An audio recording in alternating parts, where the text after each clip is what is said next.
Salut les amis, je suis Tai et bienvenue sur l'Ori Jaune. Aujourd'hui, une soupe avec des nouilles maison, un bouillon de poule de ce qu'il y a de plus simple puisque nous allons partir sur un bouillon de poule en cubes, quelques petits légumes asiatiques tels que le chou chinois et des shiitake, le tout légèrement relevé par du piment coréen, le gochugaru. Mais quoi qu'il en soit, voyons quand même ensemble les ingrédients. Donc pour la pâte, il nous faudra de la farine de blé type 55, de l'œuf, du sel et de l'eau. Pour le reste, du blanc de poulet, du chou chinois, de l'ail, des shiitake déshydratés qu'il faudra penser à faire tremper 2 petites heures avant de lancer la recette. De l'oignon botte, du bouillon de poule, comme je l'ai dit, simplement un bouillon cube qu'on a fait bouillir avec 1 litre d'eau. Du piment coréen en poudre, le gochugaru, de l'huile de sésame et de la fécule de pomme de terre. Comme d'habitude, tous les détails des ingrédients sont à retrouver en dessous de la vidéo en description. Nous, on y va tout de suite pour la petite préparation. Commençons par la pâte. Versez la farine de blé dans un saladier, ajoutez un jaune d'œuf, dissoudre le sel dans l'eau, l'ajouter à la farine, bien incorporer tous les éléments et pétrir ensuite 5 minutes. Si vous êtes plus à l'aise sur le plan de travail, n'hésitez pas. Formez une boule, couvrez d'un film alimentaire et laissez reposer une quinzaine de minutes. En attendant, coupez le chou chinois d'1 cm de largeur dans sa largeur.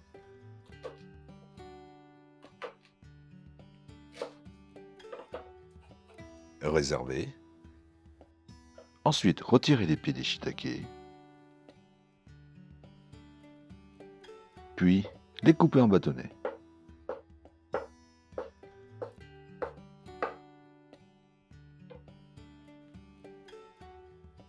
Séparez le bulbe de l'oignon botte. Coupez la tige en tronçons de 4 cm.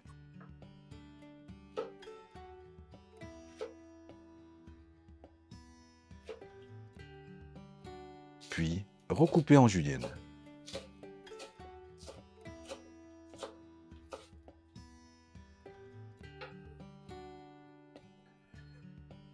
Et pour le bulbe, il faudra simplement le ciseler.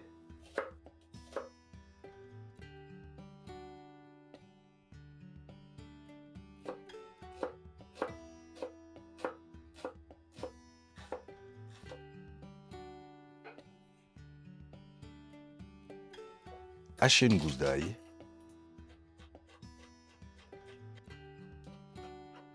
Et réservez avec le bulbe ciselé. Pour le blanc de poulet, le coupez tout d'abord en tranches de 5 mm d'épaisseur et recoupez ensuite en lanières de 2 à 3 mm de largeur. Puis réservez au frais. On revient à notre pâte qu'il faut repétrir 3 à 4 minutes. On forme une boule, on recouvre et on laisse reposer cette fois-ci une trentaine de minutes. Après ces 30 minutes, séparez la pâte en deux. Fleurez votre surface de travail.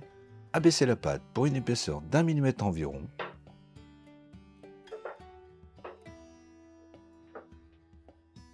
Bien la fariner. Rabattre un tiers de la pâte vers le centre. Fariner la partie rabattue. Replier l'autre tiers. Puis détailler en lanières de 2 à 3 mm de largeur. Fariner encore les lanières. Les séparer.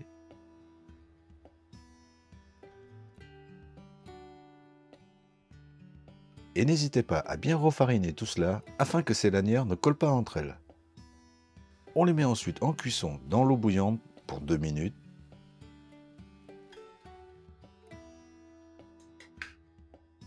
Les égoutter et les rincer rapidement à l'eau froide.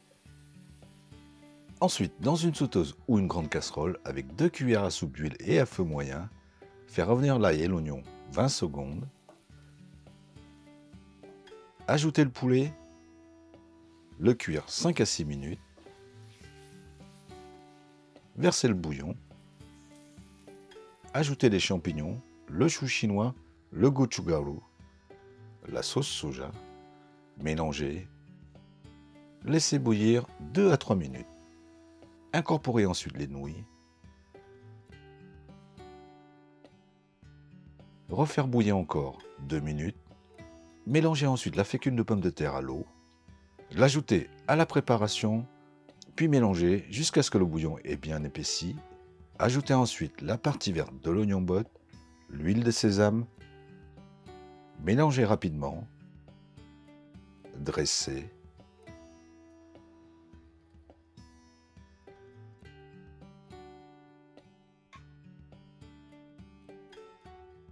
et il n'y a plus qu'à. Commençons par le bouillon, épais comme je l'aime. Ça me fait penser un petit peu à la soupe pékinoise. Comme je dis, légèrement pimenté, et ça me rappelle un petit peu le kimchi puisque c'est le même piment utilisé pour faire des kimchi. Maintenant, passons aux pâtes.